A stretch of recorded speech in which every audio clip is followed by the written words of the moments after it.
And now back to our regularly scheduled program. I'd like to introduce our Lawrence lecturer, Sandra Cointreau.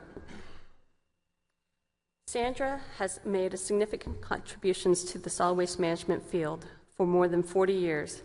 She has worldwide experience in solid waste management and has worked with, in her own words, diverse communities from slum dwellers and waste pickers to high-ranking government officials and corporate executives, from marsh Arab sheikhs to military colonels, from children to elders. Her work in developing countries improving sanitary conditions and her research on animal diseases has led to improved waste management practices and significantly improved the lives of many people. Sandra is currently working on a project in Kyrgyzstan and continues to travel all over the world. She told me that she spends about 70% of her time outside the United States and is working on improving the solid waste fields for everybody. And I don't know if you noticed, but a young woman from Africa came up, like right before the talk began, to tell Sandra that she is in the field of solid waste management simply because of Sandra and is here to see this. So please join me in welcoming our new Lawrence lecturer, Sandra Cointreau.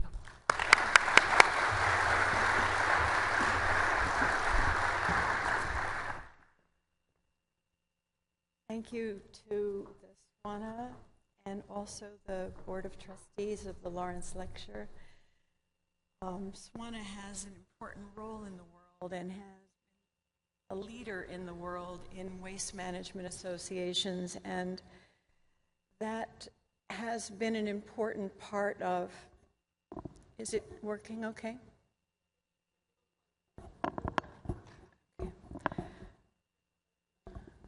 Like me,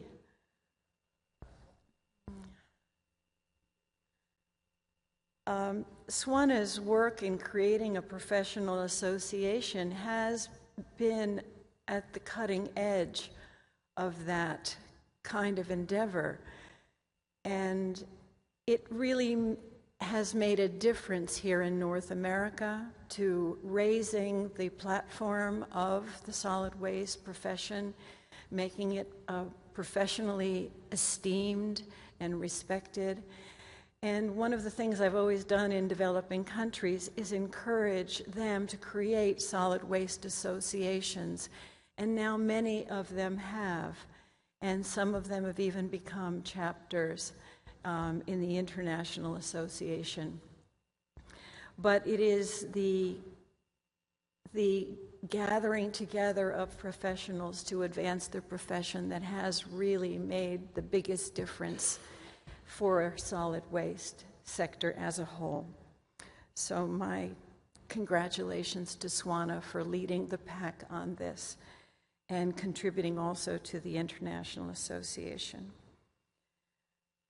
As always, I appreciate the great Creator who has protected me and helped me to walk between the raindrops in the work that I do. Some of the work has been rather dangerous. I've worked in a number of conflict areas. I've worked in Afghanistan and Iraq and Palestine, Kosovo, Sarajevo, and I've always felt safe and protected and always been taken care of. And in Iraq, I remember the people used to look after me. I had thousands of marsh Arabs who were told by their sheikhs to protect me and look after me because of the work I was doing. So I've been very grateful for that kind of support. And in terms of this honor, I so appreciate it. I don't feel worthy of it. I would like to say to Mother Earth that this one's for you. My hope is that more of you will work in developing countries. My prayer is that more of you will encourage your children to go there and work there. That more of you will have your companies support the work in developing countries. We have a big market here So it's easy to stay here and be comfortable and avoid the risk of dealing with the developing countries. But there is much to be done. The planet needs the work to be done there. We talked earlier about what it was like here 50 years ago. Well, it's still like that in most of the world. And without Americans who are so honest and who have such a great ethical framework and who are so willing to share what they know, without you going to the 80% of the world that needs you, it's not going to be done. In the beginning, I've always been the kind of person who said, why not, instead of why, and sort of took a flying leap. I usually didn't know what I was doing before I was suddenly doing it. And I encourage that. I encourage taking those flying leaps. So in 1965, when I was a senior in high school, I had never met an engineer. Not even a male engineer. But it seemed like a nice thing to do, to put together math and science and work outside some of the time in nature and to do design. So off I went. Little did I realize that there wouldn't be any other girls in my class.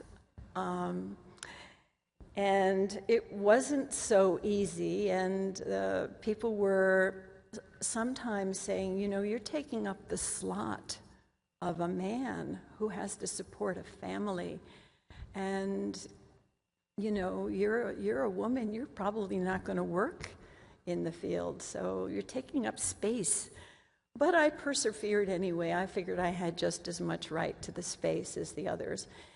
And they would try to push me to get all A's, and they said, well, if you're not going to get all A's, you shouldn't be here either.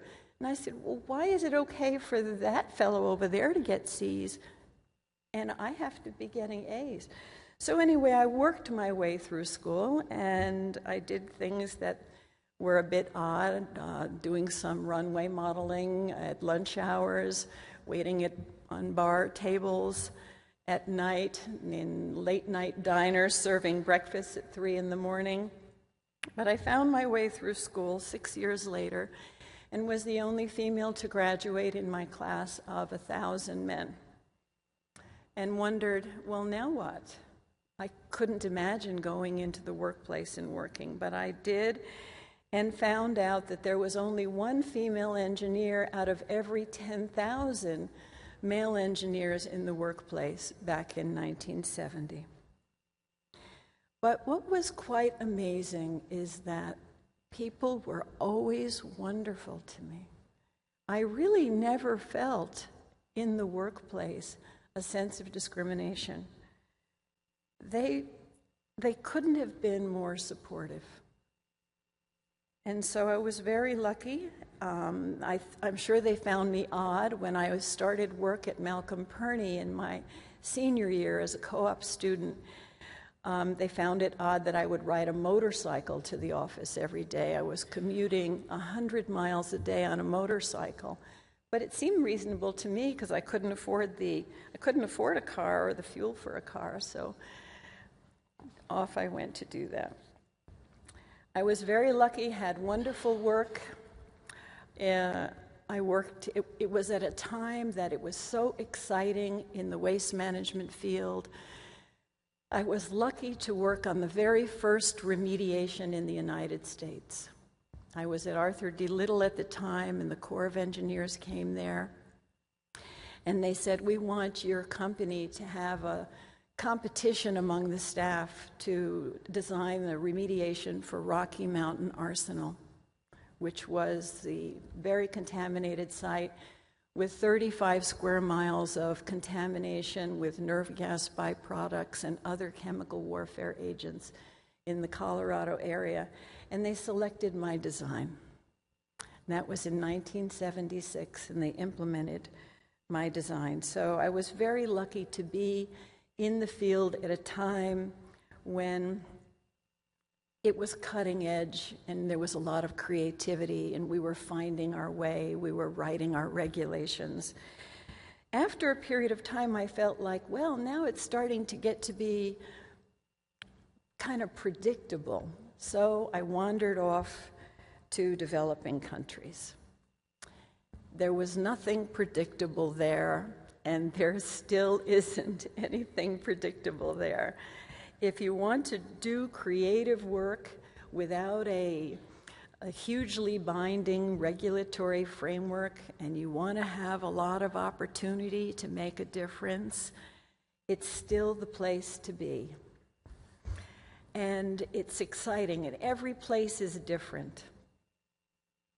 So follow your heart, try to pay it forward, and go over there and lend a hand. People are very, very supportive. They figure if you're there, you're probably an expert, and so they're welcome to receive the support. Here, there are 4 categories of countries according to the World Bank. The World Bank categorizes low-income countries as those with less than $1,005 per person per capita per year. Now that's really low income, and that's the average. Lower middle income is less than $3,975 per person per year. Again, very low. Upper middle income is less than $12,275 per person per year of gross national income. And anything above that is considered high income. So we have 145 countries that are developing countries. 67% of the countries are developing countries. Only 33% are high income. What does it mean, this income level? It means that there's very little money for government to do anything. When you have an income of $1,000 per person per year, that's not very much for supporting that individual and educating them and feeding them and housing them and clothing them. So government can't take very much money for their tax base and their revenue base.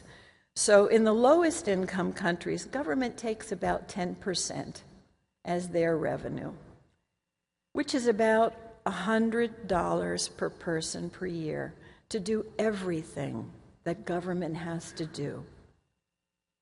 Try to imagine how little money that is to put in roads, wastewater treatment, and water treatment, and solid waste disposal, and provide education and health care.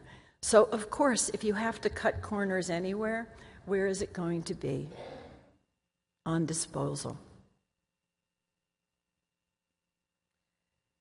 When you go to the high-income countries, we receive on average 20% of whatever the gross national income is. And so we have not only much higher gross national income basis for our government revenue, but the government takes a much higher percent, more than double.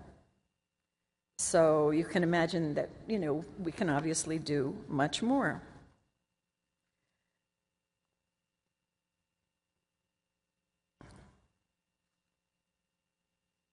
How many people are in developing countries? Well, it turns out that 84% of the people in the planet are in developing countries. So the numbers in places like India and Bangladesh, throughout Africa, people that are poor, is really overwhelming.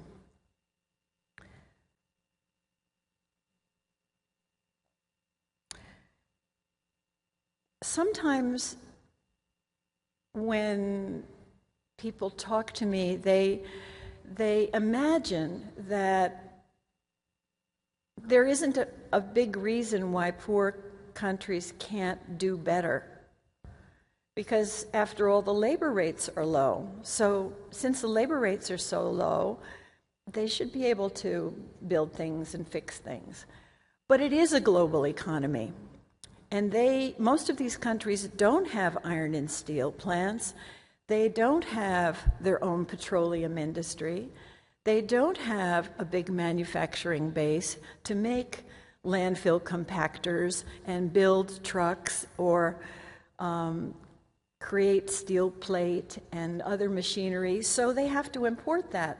So not only are they poor, but they have to pay more for things than we do. They often have to pay more for fuel because they have to import it. They often have to pay more for equipment and other commodities. So yes, the labor rates are low, and anything that is purely manual, like sweeping the street, they can do without any problem. But anything that requires equipment or fuel or energy is very costly for them. So where are these people located? Many of us go to Latin America and we have a sense of Latin America, and sometimes people come back and say, wow, conditions are really pretty bad in some areas and people are really poor. But if you look at this chart, you will see that Latin America is the best off of all of the regions. The poorest region is South Asia, which includes India and Bangladesh and Pakistan, countries like that. South Asia has 8 countries and 1.5 billion people, making $1,107 per person per year of gross national income.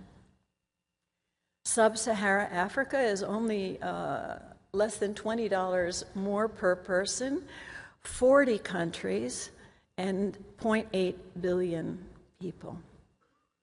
East Asia has advanced a lot in the last 10 years. China and Indonesia, Thailand, Philippines have all advanced a lot. And so they're up to $3,100 per person per year. But the number of people, 1.9 billion. But they have a good growth rate and they're advancing significantly. The Middle East is still fairly poor, and other than, this does not count the countries that have oil, that are oil rich, so it's only the countries without oil, like Lebanon, Morocco, Jordan, Algeria. And then in Eastern Europe and Central Asia, the Central Asia includes all the stans like Kyrgyzstan, Tajikistan, Kazakhstan, Uzbekistan, and then Eastern Europe, the Baltic countries, Poland, other Eastern European countries. They are doing pretty well. A lot of that is the Eastern European money kind of skewing that region. They have 22 countries and 0.4 billion people. Latin America with almost 0.6 billion people and the highest of the developing country level, 30 countries. Well, how does it equate the conditions of disposal with income? When I started working in 1978 in developing countries, there was really no safe disposal anywhere. There were a few small composting plants, probably less than 30 in the whole world in developing countries. There were no sanitary landfills.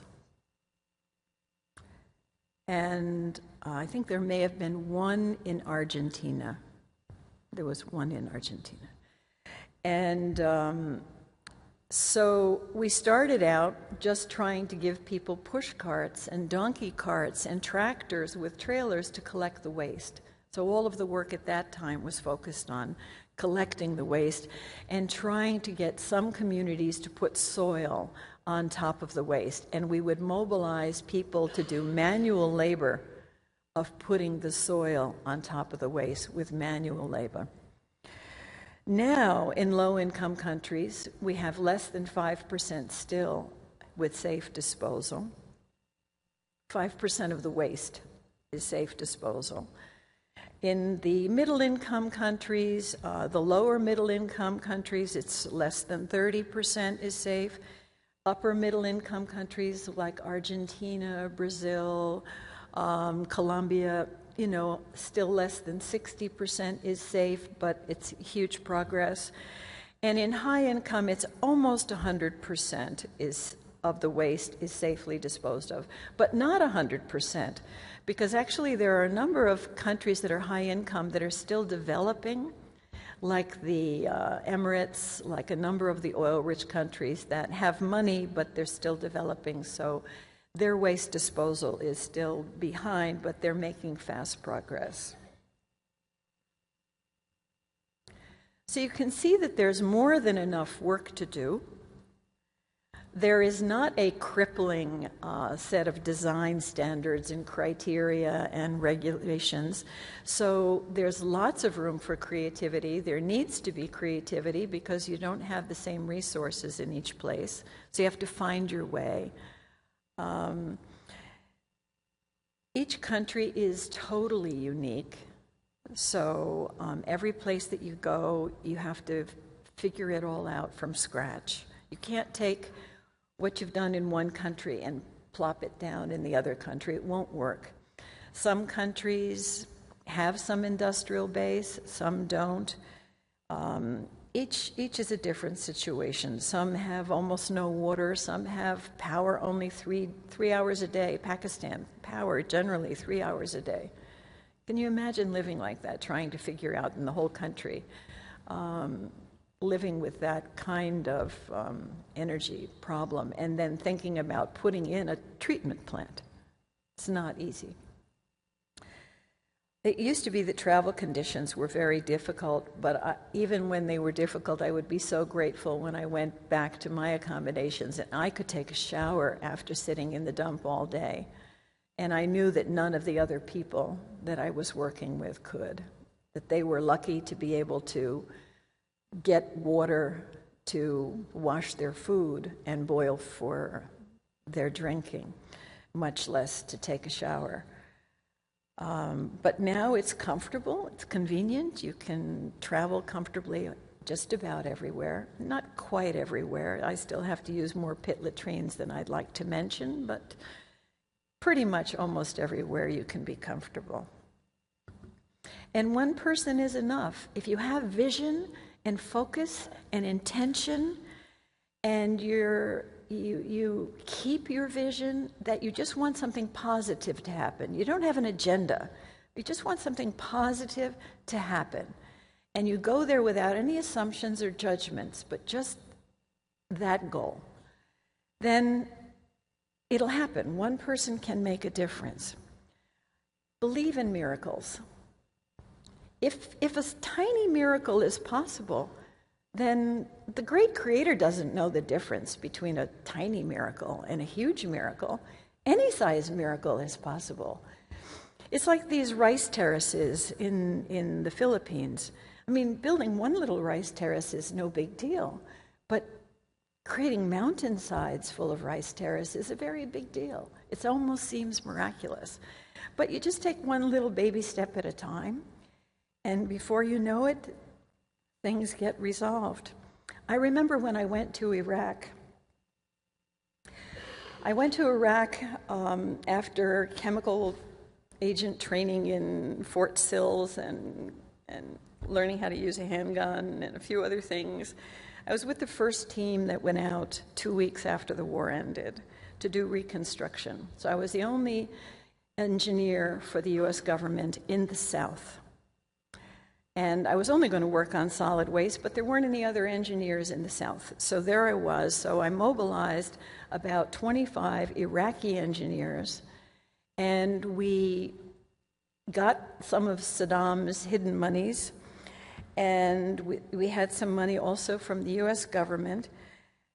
And with my 24 engineers, we bought spare parts and we bought tools, and I mobilized with my team thousands of Iraqis that worked for government to make all the repairs. In 6 months, we were shipping electricity from Basra to Baghdad. And so you can do anything. Just keep an open mind and the solutions are there. If I were in a low-income country, I probably wouldn't be standing here right now. I would be dead. I'm 65 right now. In 1975, the average life expectancy in low-income countries was 44. Now it's 59. So I want to show you that progress is being made. But I don't like the idea of potentially being dead. So I think that we still have a lot more progress to make. You can see that in middle-income countries, the average life expectancy has gone from 58 in 75, now up to 69, whereas in high-income countries, it's gone from 72 to 80. Most of this is related to improved sanitation, improved cleanliness, and waste management. But there's still so much more to do. Some of it's related to better nutrition and education, but a lot is related to the kind of work that you do in cleaning the environment. Infant mortality has also improved. So it was 122 in 1975 in low-income countries, now 76. Still a terrible number, 76 infants dying in their first year out of 1,000 births. Whereas in the US right now, it's under 6. So in high-income countries, it's around 6. So it's 10 times greater. Still a lot of work to do. Look for synergy. One can do some things, but one and one can sometimes do more than two. And synergy is important to look for. One of the things that I always try to do is look for synergy by looking at other sectors. Don't focus just on solid waste sector and say, well, what have we done in solid waste? Look at the water sector, look at the energy sector, look at the transport sector. Say, what have they done? Because often there's been more money spent in those sectors to figure out how to have supervision or regulation or privatization or occupational health or different kinds of things. So look for synergy. Work with other disciplines, seek synergy in working with other disciplines, work with financial analysts, work with environmental scientists, work with public health people, and even work with attorneys. One of my favorite people to work with is Constant Hornig, and we just have so much synergy when we work together. It is great. And then detach. Do what you can do and let it go, because if you don't detach, you'll be miserable. If you face the horrors, the tragedies of developing countries, and you cry over Mother Earth and see all the raw waste going into the environment, the toxics going there, and you're just so attached and you're trying to push your agenda, you won't be able to stick with it. So just go, want to do good, focus on the process, focus on the integrity of your work, and let it go. Let them participate and have buy-in. Because the more they contribute, and the more buy-in they have, the more that it's going to work in the long run. The other thing that I really believe in is quieting the mind. We're very analytical beings. We like to sit and figure things out. And sometimes we think that we're going to work smarter if we work harder. It isn't true. You work smarter by shutting off the brain. So whether you're out jogging or you're riding a horse, or what I do is paint. So this is one of my little abstract paintings. And I keep my paints right next to my desk. And I try to stop every hour and just spend 10 minutes painting, shutting off the analytical side of my brain and turning on the creative side of my brain and allowing the intuitive, creative thoughts to come up. So I'm a great proponent for quieting the mind. Be happy to have any of you contact me, and anything I can do to support your own desires to work in developing countries and encourage your own children and young people to take that route, I'd be happy to do that. I have a number of my publications on my website, sandracointreau.com, and so you'll be able to obtain them there. Thank you very much. I'm very grateful to all of you. Thank you.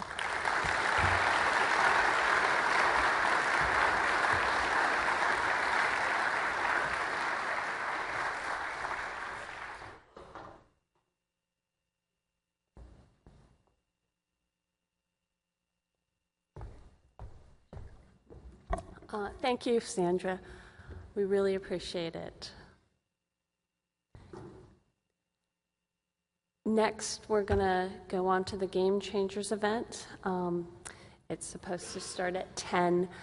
Give us a couple of minutes to set up and talk amongst yourself. Those of you that are involved in the Game Changers, please come up.